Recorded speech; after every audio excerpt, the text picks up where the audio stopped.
You think it's just 5 guys between you and that rim?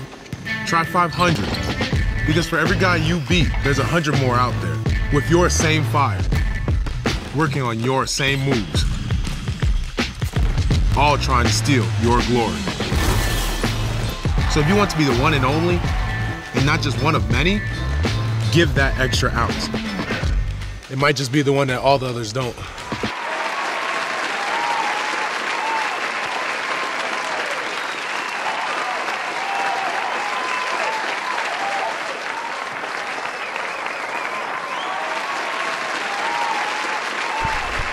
Welcome back to the Staley and English show. I'm Coach English, and with me is my main man, as always, Coach Josh Staley. Josh, how you doing over there? I'm doing well, man. As always, God is good. I'm very excited about our special guest today, Mr. Micah Kurtz. I'm going to let him introduce himself.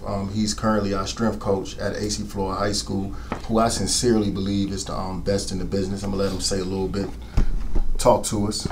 Yeah, appreciate you guys having me on. Excited to be with you guys, 2 guys that I look up to, and honored to work with you, Coach Staley and Coach English. I know you're one of the best in business, so appreciate you guys inviting me to be on today.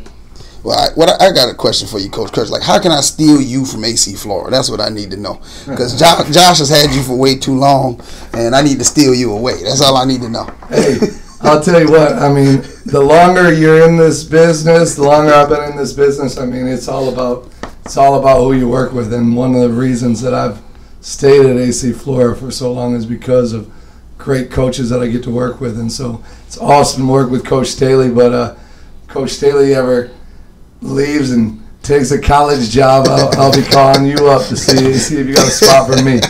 No, that's no problem. Well, I would like to say this is the first introduction we've had without a Florida State or Redskin reference, and I actually appreciate that, Josh. Thank you very much. I mean, Florida State hasn't been playing. You know, God bless everyone who went through Hurricane Irma. I hope everyone's okay. Prayers out to the families that lost loved ones, and it's just not a whole lot for me to say about the Redskins right now. I'm just humbled. We're not very good. We didn't win the first week, but hopefully we can steal something today. But I expect Brother Micah Kurtz to be a regular on this show.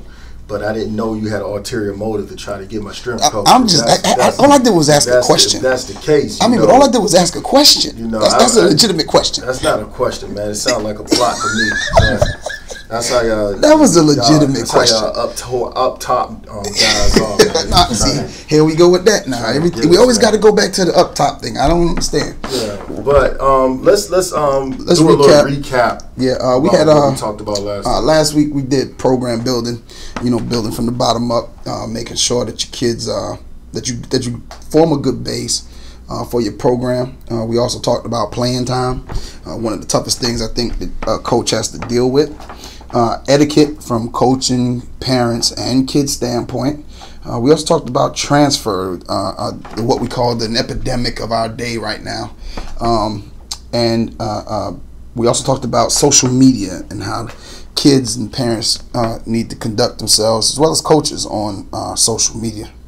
Right. I would like to hear real quick before we get into today's topic. What is Coach Kurtz's stance on playing time and things like that?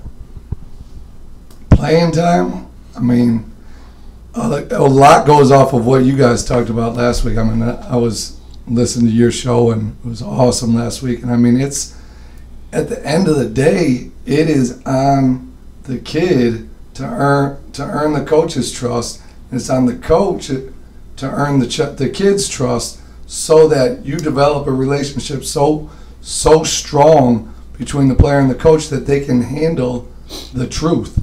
And they understand why, if they're playing, they understand why they're playing. If they're not playing, they understand why they're not playing. And they understand because you've developed such a strong relationship with the athlete that they know that you have their best interests in heart. They know that you're honest with them. They know that they trust your guidance. And if they believe in you and they know you believe in them, then when you tell them why you're not playing, they're going to understand that, and they're going to understand what they need to do to be able to it change their game and be able to get on the court and help the team win. Yeah, I agree. I mean, Florida, we have a unique situation where basically kids are hit from all three angles. Like, we got an unbelievable strength program. We have very strong academics, and we would like to think we have strong athletic programs.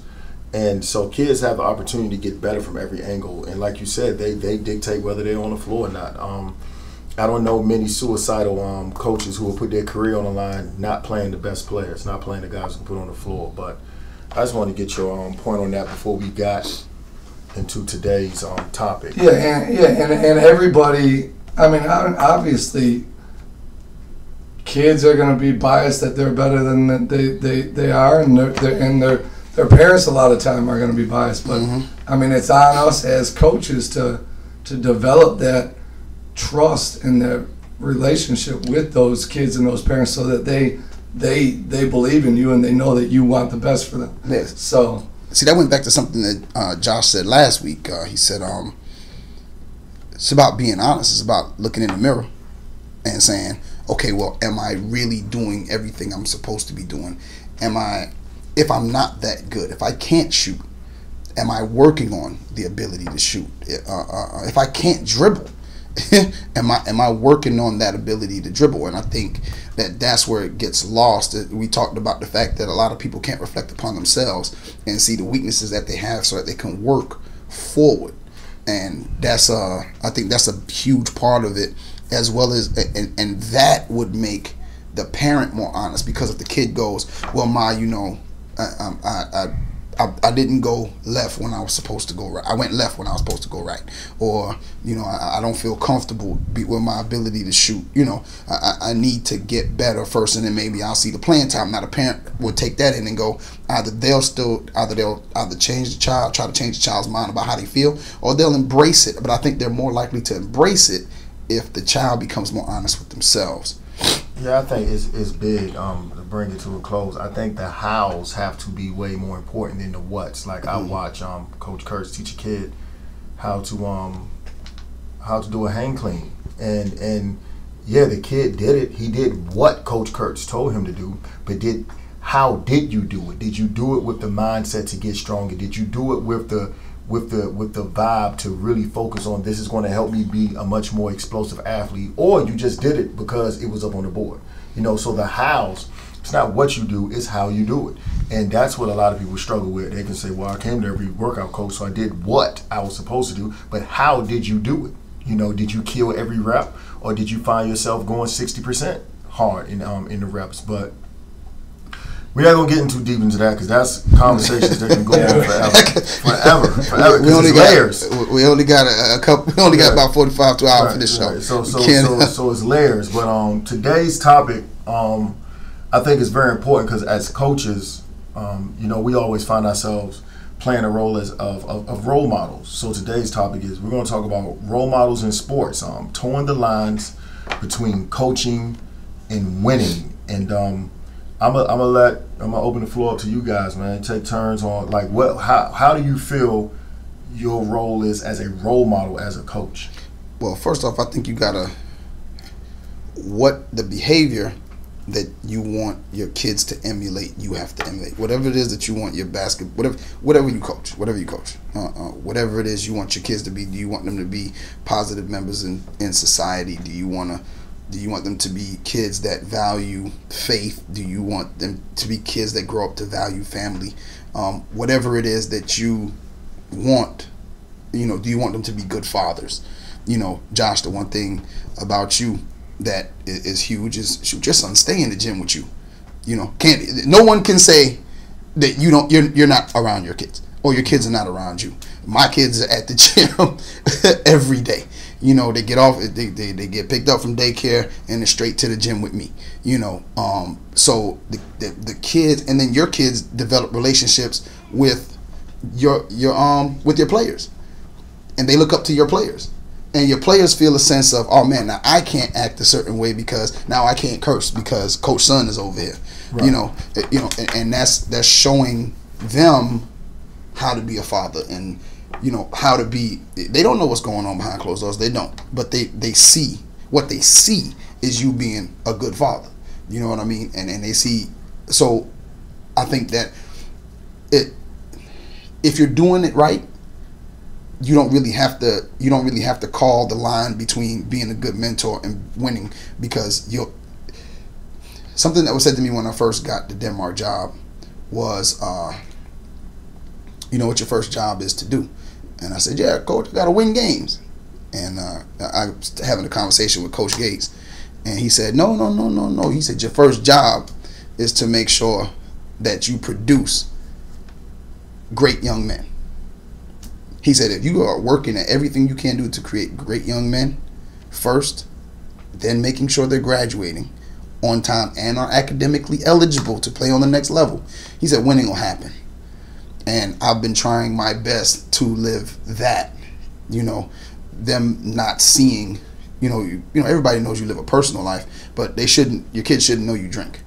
Your players shouldn't know, if you're single, your players shouldn't know you run the streets with women. Like they shouldn't, whether that's who you are or not behind closed doors, what they see needs to be a positive young role model, because we're young role models. If you think about it, it needs to be a positive young role model, so that they can in turn aspire to be that. You know, I had a student ask me why I wear a shirt and tie to work every day. I said, because that's what I want y'all to see. I want you to see that. I said, I'm not going to look like this for basketball practice, but for these first 6 classes I got to teach every day, you're going to see me in a shirt and tie with pants and shoes on, because I need you to know that it's possible for a young man to look professional and carry himself like a professional. So, I mean, like that's just my thoughts on it. Coach Kurt? Yeah, it's not. I don't think it's even close, especially at the high school level, that our number one responsibility as a coach is to be a positive role model and to develop kids of character and to be positive members of society, to be better brothers and sisters, to be better sons and daughters, to go out and become a good husband and wife and be a good person in society. And like you said, when you first started coaching, we think, hey, our job is to win games. Yeah. And obviously that is our job, is to win games.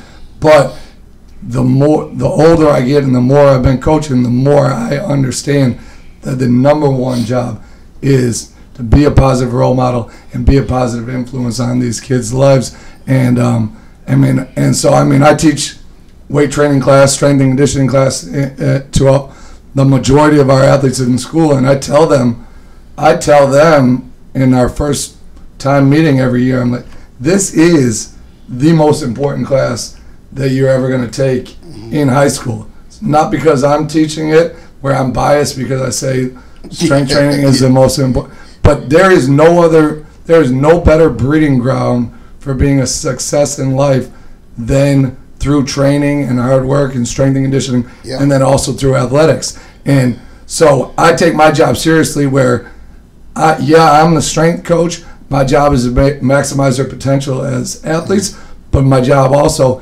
is to use my position and my platform to maximize their potential in all areas of life.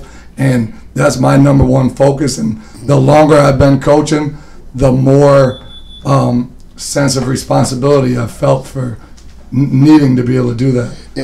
And it's just so funny, because you hear stories where coaches don't, and it's way more. They say, negativity spreads, positivity does not. And it's the guys that I associate, you can't associate yourself with everybody, but the guys that I choose to associate myself with are guys that are positive role models, that you don't hear things, that can always get hired, that never have a serious issues, are great husbands, are great fathers, just are great men to know. Josh, where are you? I mean, I agree 100% that as coaches, our first responsibility is the development of a person. Okay, we have to ensure that the young men and the young women that we're guiding them in morally sound direction and not just saying we're trying to win games. But I'm going to go as far to say, you know, as coaches, we are human. I mean, we are human. Pardon me. We're human. So we're going to make mistakes. We're going to have shortcomings. But the catch, I guess, it is with us when we go through those shortcomings, we go through those mistakes.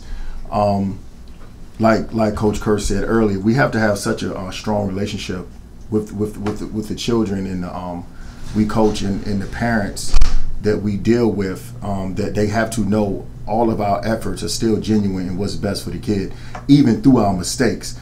But I agree 100% that our first job as coaches are to be positive role models. But with that being said, being a devil's advocate here, yeah, we got to be positive role models, but you can be as positive you want, but if you're not winning, you're not going to have a job very long. I don't care how many kids you get to graduate, how many kids getting kids in school on a consistent basis might save you a little while longer, but at the end of the day, in this profession, it's about winning. So where do we toe that line? See, but here's the thing, though, Josh. You're saying what you just said was, you know, you can get kids signed all the time. This, that, you know, if you're consistently having kids signed, trust me, you're winning. No, trust me, you're winning games. I don't agree. You don't agree you're winning games? I've seen coaches get kids signed on a regular and not win at a high level. You might not get to. Let me say this: you might not get to a state championship. I'm not talking about winning championships. See, but I'm talking about people. You, for instance, kids on it. Every year since I've known you, you've had kids signed, and every year since I've known you, you have been extremely successful. I've been fortunate to have the best of both worlds, all three worlds. Kids graduate, kids sign to go to. I've been blessed, and all glory go to God. I have not had 1 year where anything less than 2 kids have signed. Okay, I've never, and that's almost 20 years of coaching. But what I'm saying is, and I've been blessed to have some success as far as wins versus losses, as far as the number being greater on the left side of the column than the right side. But I am going to be real enough to know, from my experience, I've seen coaches do 2 of the latter, get them graduate and get them in school, but the wins don't add up. I mean, are they putting in the work that? Because I believe that as a coach, you do have a job to do as far as coaching is concerned. You got to put in that work. You got to get in the lab with the kids. The reason why your kids, some kids do get signed off of talent, yes, but 9 times out of 10, it's about how you have trained them, how they have bought into a system. The reason why your gym stays packed with college coaches is because you're winning games, but it's because of the work that you have done with the kids. You have talent, but you still have to find a way to get that talent to play together. So these guys that you got, that you're talking about, that are not winning, that are having kids signed off of talent or whatever else, they still had to do something to attract that. You have kids are getting signed because they're going to play with the right AAU team. You feel what I'm saying? And then they come to the gym and see the kid in a losing environment. But at the same time, that's on what the kid has done. Now, if the coach is doing his job on the high school level, I believe, I've never made it past the second round, but I would like to say I have been somewhat successful I'm gonna let Micah get a point out. It's obvious. It's clear that our job as coaches is to win games, and if you don't win, you're going to lose. But I think that the first priority needs to be developing positive role models and positive citizens, and obviously that you also need to win. But I don't, and especially at the high school level, right? You should not put winning above character. And I think that guys that do that, and even though they do win, I don't think they should. I would, if I was in an administrative role, and I had a guy that was consistently going to the playoffs and consistently competing for state championships, but he was a terrible person in developing terrible kids, I wouldn't want him to be my coach. And if I was a parent, I wouldn't want that guy coaching my kids either. I wouldn't want him around my kids. 100%. So we need to win games as coaches, but it should not be placed above developing character. And like, and even at the college level, like, I know that's a big business, but like, I root against Louisville football because I cannot stand Bobby Petrino. He's he's not a good person, and I don't think he should be. I understand college athletics is a big business, but I wouldn't want my kid to go play for him either. I mean, but that's exactly what I'm talking about right there. Minus all the variables. You got to be a great person. All the variables, like you say, yeah, you work hard, yeah, you do this, but minus all the variables. Where do we toe that line, and when does it begin to be overlooked? When it comes down to winning and doing the right thing. Because like you said, you just said Petrino, right? You can look at Louisville basketball coach. If an average basketball coach at the D1 level has that situation, he's fired off the muscle. He's not able to say, well, I didn't know it was going on. He's fired off the muscle, and his career is probably over. Rick Pitino is fine. I mean, they got their NCAA allegations, and they're appealing them and everything right now. But because of all of the winning, it has nothing to do with character on that one. Because of all of the winning, Rick Pitino is safe. So that's what I'm asking. That's what I'm playing the devil's advocate on. Where is the cutoff? For me, the person, like you said, the cutoff is this. My child's moral legacy is more important than their athletic legacy any day, because that's what they're going to be remembered for. That like as great of a running back as O.J. Simpson was, every young kid now 25 and younger only remembers him as the dude that got off the murder charge and the dude that went back to jail for kidnapping. That's it. So your moral legacy is what you're going to be remembered for over athletics any day, which is ludicrous to me why Terrell Owens still hasn't got into the NFL Hall of Fame, and really hadn't committed not one crime. Right. So it's like those things, and I think, and I personally believe he should be in it, because, like you said, I don't think he did anything legally wrong. But where's that line told? Well, you need to do both. You need to be a successful coach.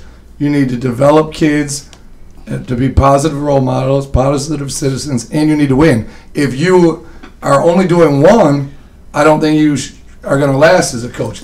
If you're winning games but are a terrible person and developing terrible kids, eventually people are going to be like, this guy's too much. If you're a great dude and you're not winning, they're going to say, hey, we love you. The administration, hey, I love you. You're a great dude, but you're not getting it done here. So you need to be able to do both, in my opinion. And I do agree with both statements. For me, it's kind of like I believe one affects the other, right? Positively or negatively. I think they both affect each other. I think that if you have to decide between your morality or winning, then that's not the job for you. If that's what it is, if they're saying, hey, look, you could do this. If hey, coach, you got to win these amount of games. No, we don't care how much you have signed somebody, how much this and that, whatever you got to do to win these games, we want you to win. You got to do this. I don't think I could. I would not be able to work in a place like that. A place where my kids are not getting written up. They're acting a fool. That's exactly what I'm talking about. The question isn't with the people at this table. You're a good man. You're a good man. I wouldn't associate we wouldn't be sitting down doing this podcast. We wouldn't want Micah to be here every time if you were bad, if you guys were bad people. And that's not to judge, because we all have shortcomings. But how is the Rick Pitino situation overlooked? How did the coach from Baylor get away with that for so long? Because if it doesn't hit the media, is he still the coach at Baylor? You see what I'm saying? So it's like, what? For me, like you said, we all know what the cutoff is. You have to be morally sound, because you're leading people. You're leading men, you're leading women, and young men and young women. You're leading people. So it calls for you to be morally sound. Not morally perfect, but morally sound. And in worst case scenario, like you said, your actions and your advice should never be morally bad or negative to the people that you're leading. So it's going to be a tough situation. I agree with Coach Kurtz. You have to do both. You have to. But on the real side of it, on the real side of it, I know some people that society would consider a scumbucket still leading kids because they win. Oh, exactly. Win, And it's obviously that some people, some schools, some universities place winning over character. Right. Obviously, all three of us that are sitting here don't think that should happen, but we're just high school coaches, and then there's ADs making $1 million at colleges that don't agree with our points right there. Yeah, I was listening to a guy yesterday speak. Jesus, it's Rick Torbett from Better Basketball. And he said there's theory and then there's reality. And he said there's a difference between theory. In theory, what we're saying is, you got to be morally this and this, that, and the third. But the reality of the situation for some people in certain positions is because they win, they don't have to be moral. They don't have to be morally responsible. Right, because they win at such a high level, and that's what I'm talking about. When do we, as a society, and we're going to bring this to a close, we can move to the next topic, but when do we as a society say, hey, enough is enough? But Micah, you're right. It's going to come out, and you're going to get caught. Because here's what's even more like, and I wouldn't wish any man to lose their job. That's not my style. I can't stand when people wish bad on another person. But as much admiration and respect I have for Rick Pitino as a coach, and I say have, not had, because I'm trying not to be judgmental here, but I think him living with the fact that people know, people with common sense knew that he knew what was going on. Okay? I think that's harder to digest than losing a big game. So just the fact that he knows that people knew that, like you said, it came out, and he's going to have to live with that for the rest of his life. Like the situation that happened at Penn State with those babies that were molested. Some people are going to have to live with that for the rest of their lives. So the moral compass should be always doing the right thing. But here's the question. You said they got to live with it. So of course they're sorry, right? Right. Are they sorry they did it, or are they sorry they got caught? And that is the question at that point. And that's what I'm talking about in sports, though, which kind of gets into some of our next topics. I don't want to skip around. Well, going into the next topic, how the way society responds to different events, and the way the athletic world responds to different events. Okay, with some of the athletes that get caught, you have people in the NFL that has manslaughter charges that were able to continue to play, drug charges that were able to continue to play. In society, we don't, in regular society outside the sports world, the children that we're coaching, we have to teach them that they aren't going to get those multiple chances. They aren't going to get the privileged opportunity to get off like that. So that's why I think being a role model is so important, because like a lot of the stuff we go through, society response versus athletic response, as far as discipline, isn't real. Mm-hmm. The regular people like me and you, we get a DUI, we get pulled over, we're getting arrested. Yeah. And we're probably going to lose our jobs. Yeah. Okay, we're getting arrested. But then you can literally have Dante Stallworth get a DUI and kill someone, and he was playing wide receiver. He continued to play wide receiver in the NFL. God forbid, I don't want it to happen to anyone, but if it happens to regular people, that person's probably going to jail. The lady with her kids. Yeah, so like what are we giving off in the athletic arena? That because it ultimately at the end of the day it affects the adults too, but it affects the youth the most, because the way they think, as much as a kid might want to say they want to be grown, they got their own mind, they're still learning from the people that are older than them. And they watch more ESPN than probably I do, so they hear the stories of how this guy got this and this guy got that. So to a certain degree, they feel as though they're above. If they're a good athlete, if they're a great athlete, they can come in above that.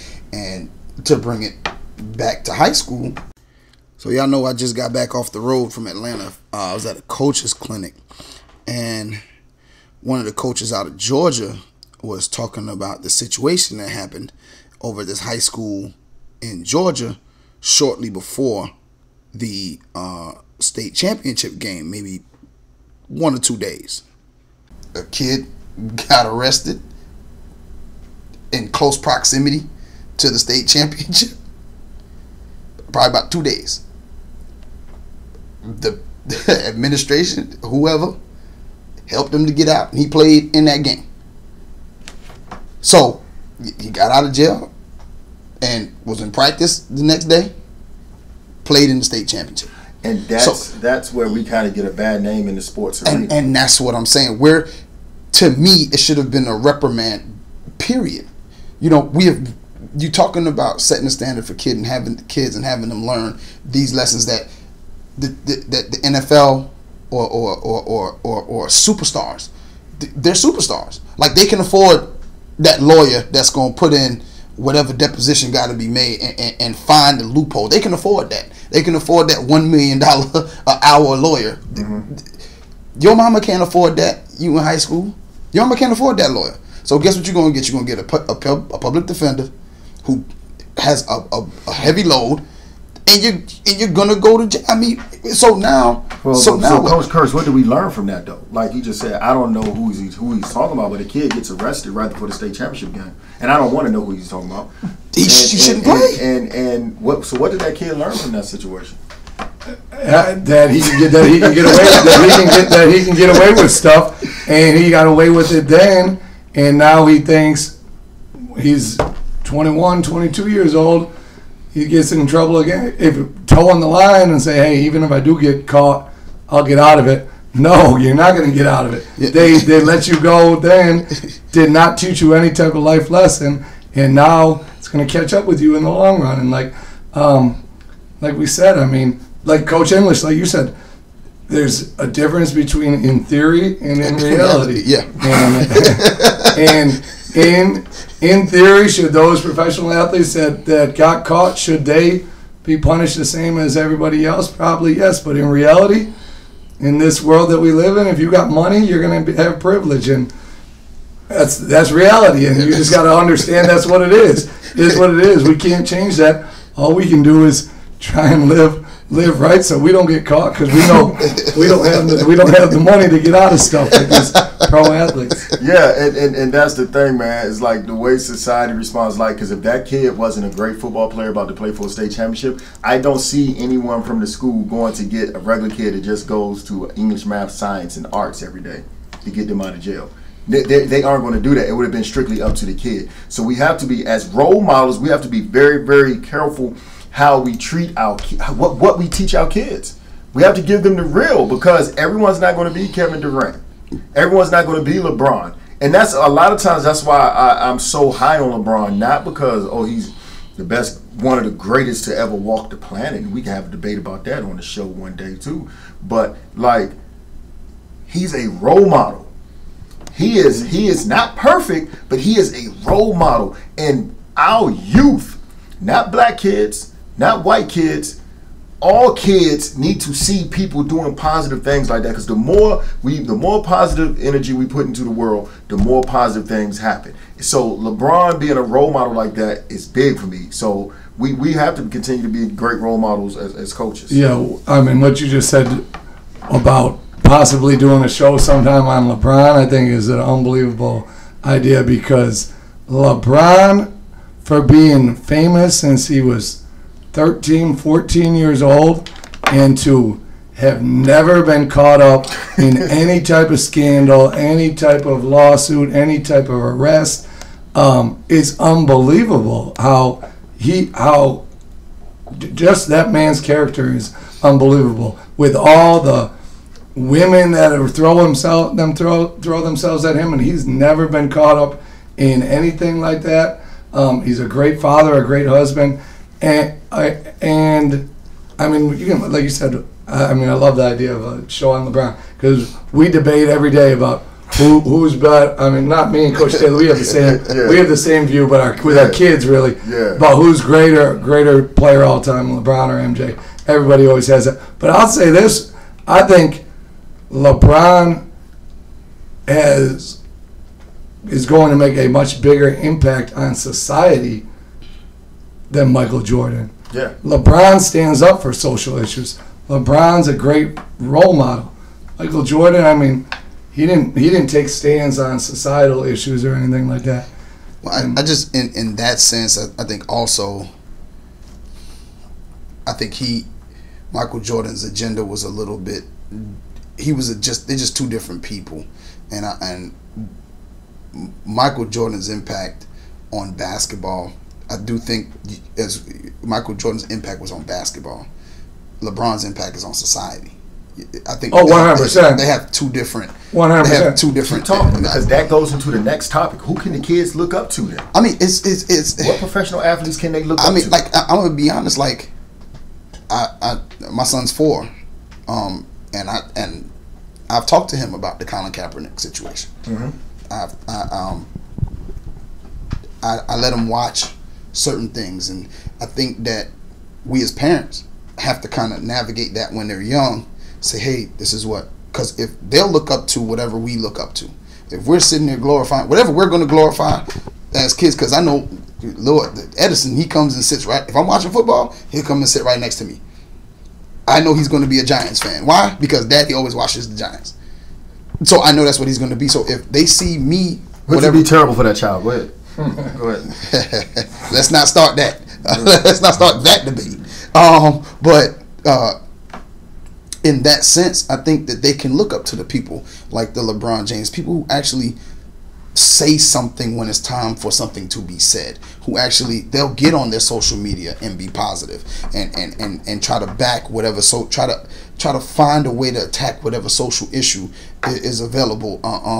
The Bennett brothers in football, I think they do a good job of being socially conscious and carrying themselves in a particular way in which they might not say it the most articulate way, but they're very, very conscious of what's going on and do a lot in the community. And I think those are the type of people that we should want our kids to look up to. But the problem is, like me and Coach Kurtz was saying, I think we were talking off air, negativity, or that might have been on air, but negativity, it spreads quickly. But so yeah, you'll hear more about like I saw something for Ray Caruth meeting his son. I was like, I didn't even know this was still a relevant story. Negativity makes news. But it sells. Let me put this disclaimer out right here. Charles Barkley said in a commercial a long time ago, "I am not a role model." You're right, Chuck. And I don't need you. Technically, I don't need you to be a role model for my sons. Uh-huh. I don't. But those guys that go far and beyond to make sure they are putting forth a good image for kids, not a perfect image. You see, I don't need you to be perfect, because I tell my sons all the time I'm not perfect. Yeah. My wife isn't perfect. I'm not giving my sons a fairy tale. But was I a little happy when I found out my oldest son was a big time Steph Curry fan? Yes, because he's a great role model. Yeah. Was I happy that Jason loves LeBron James? Yes, because they're great role models. And I was so excited that they love John Wall. And the reason why I'm glad they love John Wall, because John Wall didn't have a perfect start. Mm-hmm. But he continued to grow, and that's what life is about. People being role models. So the guys that do step outside of that comfort zone of what is not required of them, thank you. I want to say thank you, because you don't have to do that, because our kids need, at the end of the day, you're blessed with a lot. And you might say, well, I earned this. Yeah, you might, but somebody helped you along the way to get to that point. And I really appreciate the guys that don't take that for granted and are good role model for our kids. Not perfect role models. Just because you might get a weed charge. You might get something, but that does not mean you can't be a role model. But the ones that are brave enough to stand for something, I appreciate you. That's why, I think it's awesome right now that more of these athletes are embracing being a role model and speaking out on social issues. And I think it's great for kids to look up to them and see that and see them standing for something. And so it's interesting. So Muhammad Ali was big socially conscious on societal issues. Then the next generation, where you got like Michael Jordan and Charles Barkley, they were just about basketball. Yeah, 'cause I think they were worried more about their brands. They were worried about branding. I think that they were. And I think I don't know, I mean, obviously you don't know what was going through their heads at that time, yeah. They thought, hey, if I speak out on societal issues, it's going to mess up my brand. Yeah. But now these guys are starting to say, hey, I am the brand. I'm bigger than the brand. I can make the brand what I want, and I'm going to speak out on my views, and it's not going to affect my brand. And now they can also embrace making an impact on society as well, on social issues, and being a positive role model. And so I salute LeBron, Steph Curry, D Wade, Carr from the Raiders. Yeah. I mean, those guys speak out, and they're good role models. Not just by living right, but also by speaking out when stuff goes wrong in the world. Yeah, and another person, and he's probably not an athlete, but he's associated with sports, that my kids listen to. And I let them listen to him because I listen to the show. I listen to First Take, and Stephen A. Smith is probably one of my favorite guys because he's extremely articulate and he speaks out on social issues and when they come up, and he speaks his mind, whatever it is. He'll tell you it's his thought, his idea, and I like the fact of my kids speaking their mind, especially if it's right. Whether you agree or disagree, we can agree to disagree. We can all sit here and have a discussion, and we could all be on separate ends of whatever the disagreement is, but at the end of the day, we respect one another's opinions. And I think that right or wrong, for whatever it is he does a great job of articulating that. Like you said, LeBron James, Steph Curry. I mean, and the list goes on and on. It's growing every year. What Jared, was it not Jared? The Texans defense. J.J. Watt and what he did down in Texas. I mean, things like that are things that you see, but it's not.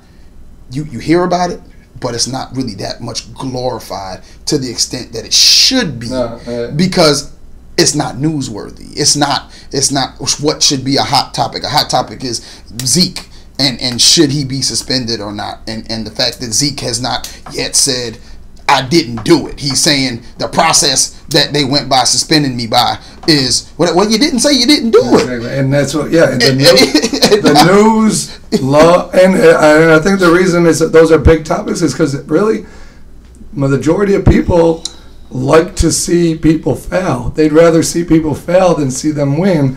And like Coach Staley said, he would never wish somebody to do bad. And I sincerely believe that is in Coach Staley's heart, because I'm with Coach Staley every day, and I'd never hear him speak poorly of anybody. And Coach Staley wants everybody to win. And unfortunately, a lot of people in society want to see people lose, and that's why the news is reporting it, because people like to see that. So, I mean, hopefully more people will start rooting for people to win instead of rooting for people to lose. I think that when you that's going to take a lot of a good friend of mine, Doc, he always says you got to put that good. He calls karma juju. He says you got to put that good juju out there, so some of it will come back on you. And Josh does a great job of I've never heard him say a negative, not one negative word. He might say something about me. He'll say negative stuff about us. Yeah, he'll say negative stuff about people he doesn't know. Only my friends. It's like y'all make me feel great every day. Yeah, so it's a two-way street. But let's bring this thing to a close. I know we've been talking, and I'll start with my closing statement. My closing statement is here. We're talking about role models, and my question is this, and I will try to be as brief as possible. My question goes to the NFL. My question goes to the sports world, because you make a lot of money. And which way is the right way? How are you going to change the element of being a role model for these young people? We do know we have great individuals making individual stands. Even to talk about the Colin Kaepernick, I do think that should be a whole show. But here's a man that took a stand for something the correct way. He didn't get out and curse people out. He didn't throw a rock through a window. He used his rights in a way on the platform that he had. And I know, every time in my class every day when the Pledge of Allegiance come on, I stand up, I salute the flag. But he was kneeling for a cause. That same thing that J.J. Watt did, he came up with something to help people. Colin Kaepernick was trying to help people. He wasn't doing that just to be a rebel. There is, and a lot of times we don't want to talk about these things, but I think he took a stand as a role model because there is a problem with race in America. And anybody that wants to say, no, it isn't, I don't really want to deal with you because you aren't a realist. And a lot of some people are like, oh, I don't agree with how he did it. What platform would you have had him use it on? If you don't agree with how he's an NFL football player, that's his largest platform. He took a knee because he wants a certain group of people to stop being oppressed. That's okay for him to do that. He has the right to do that. Should he have a job in NFL? Yes. Does the NFL owners have to hire him? No. So you do have a chokehold on him. But you guys, and I'm talking to you NFL folk, and I'm talking to you owners, y'all are going to have to take a deep look in the mirror. Yeah, 100% of y'all are probably never going to be harassed by a police officer because you're black. 100% of y'all are probably going to never really have to worry about your family members being harassed in that manner. But 100% of you guys should care about your brothers and sisters in America that might not be from the same race as you to stop having to go through that. And if Colin Kaepernick was willing to sacrifice his career to simply take a knee and say, look, we got to do something about this, he was still a great teammate. He still came to work on time. He still did his job. But he took a stand with the platform that he had, and he was not legally or morally wrong for that. And everything that you guys countered on him was, well, he's disrespecting the troops. He's disrespecting the flag. That's not why he was kneeling.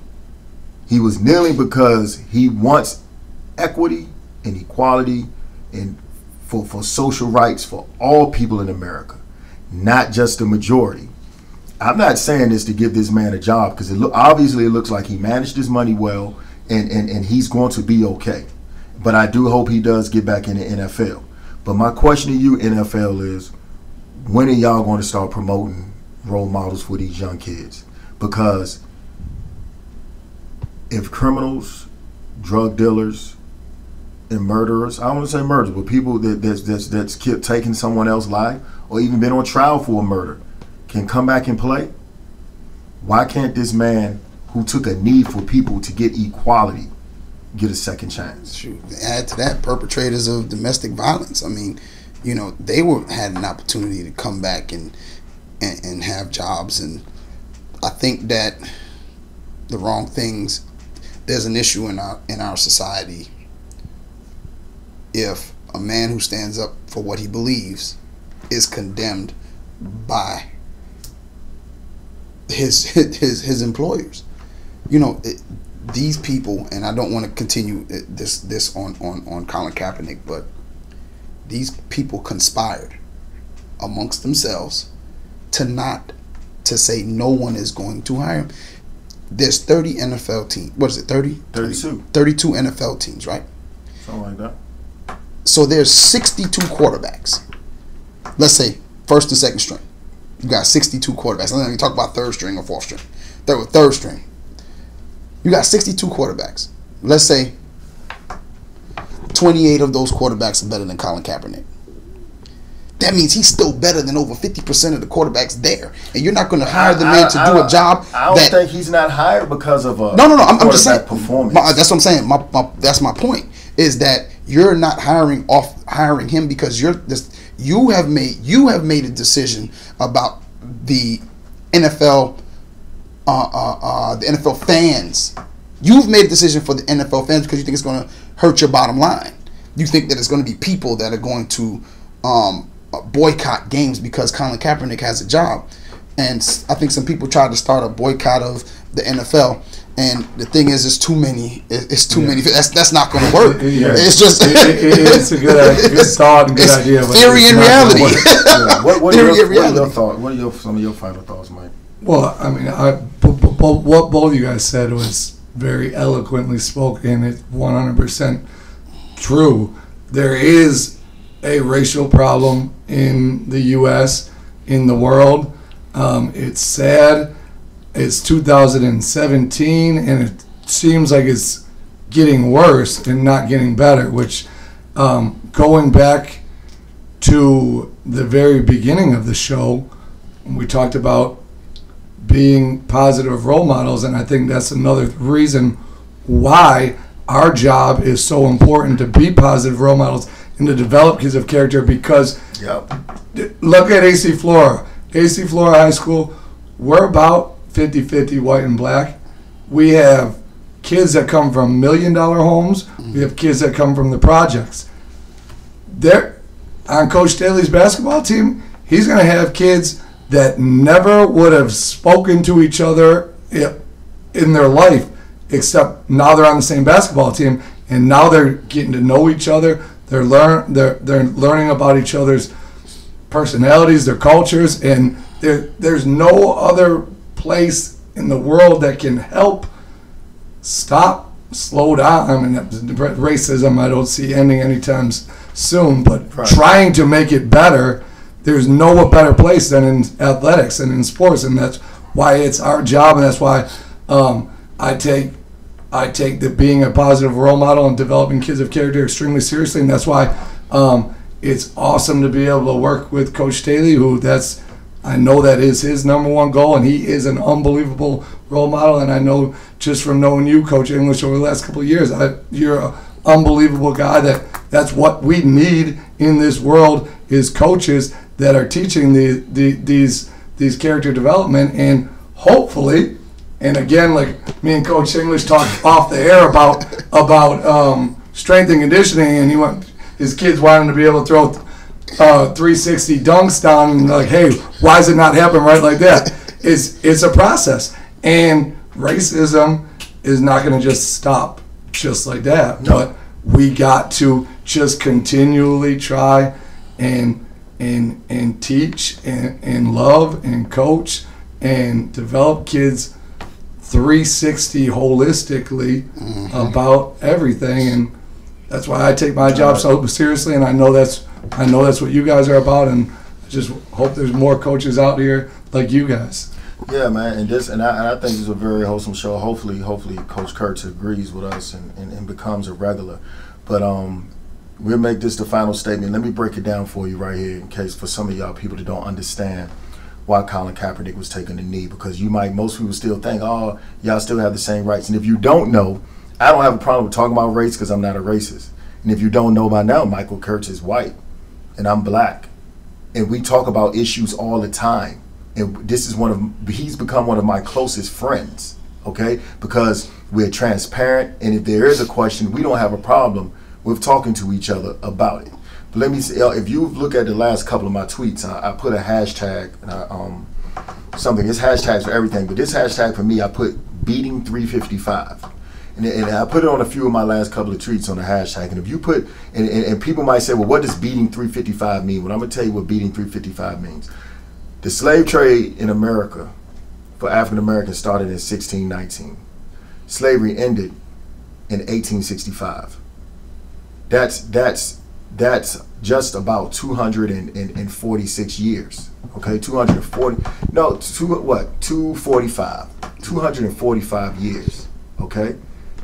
From 1865, the Civil Rights Act wasn't signed until 1964, 1963. You just added another 99 to that 245? Mm-hmm. Okay, so that's what now? 345. Okay, that's 345. Let's say from 1964 to 1980, everything was peachy. I'm gonna give you those 16 years. But then in 1980, something called a war on drugs occurred. And we all know how that went for the black community. Don't sell drugs if you don't want to go to jail. I understand that. So we just added another 10 years to that 345. Now we're up to 355. The reason why Colin Kaepernick was taking a knee, because for 355 years in this country, a specific group was singly discriminated against. That's an unbelievable gap that we have to close. Now that's a whole nother show that we would have to talk about to understand all of the strongholds that was created within that 355 year gap.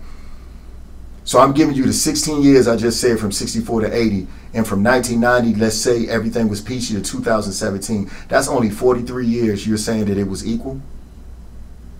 That's why he was taking a knee, not because he disrespects his country. And if you look at Colin Kaepernick's story, you will see even more. But with that being said, we're going to sign out. We appreciate you guys for listening, and we will be getting with you next week. Well, join the conversation. First off, we'd like to thank Coach Kurtz for coming through. Please become a regular. Appreciate you guys having me on. Add his name to the show. Yeah, we're going to have to add his name to the show. Right here, Coach English, Coach Staley. Appreciate you guys. We like always, join the conversation. You can email to join the conversation. You can email us at the Staley and English Show. That's AND, the Staley and English Show @gmail.com. Follow us on YouTube at the Staley and English Show. It's not hard to remember. It's long, but it's not hard to remember. Join the conversation. Send us your comments, shout outs. We're also starting to take advertising. So if you have a business that you'd like to advertise, email us, the Staley and English Show @gmail.com. Enjoy your week. No matter what happens, put God first. Everything else will follow. Peace. Greatness is not this wonderful, esoteric, elusive, God-like feature that only the special among us will ever taste. It's something that truly exists in all of us. It's very simple. This is what I believe, and I'm willing to die for it. Period. It's that simple. I know who I am, and I know what I believe. I know who I am, I know what I believe. That's all I need to know. And that's all I need to know. So from there, you do what you need to do. And I think what happens is we make the situation more complex than it has to be. Because we're looking for complexity. There's got to be something complex to understand. It can't be that easy. The separation of talent and skill is one of the greatest misunderstood concepts for people who are trying to excel, who have dreams, that want to do things. Talent you have naturally. Skill is only developed by hours and hours and hours of beating on your craft.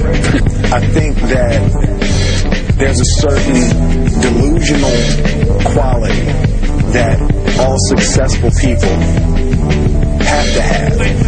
You have to believe that something different than what has happened for the last 50 million years of history. You have to believe that something different can happen.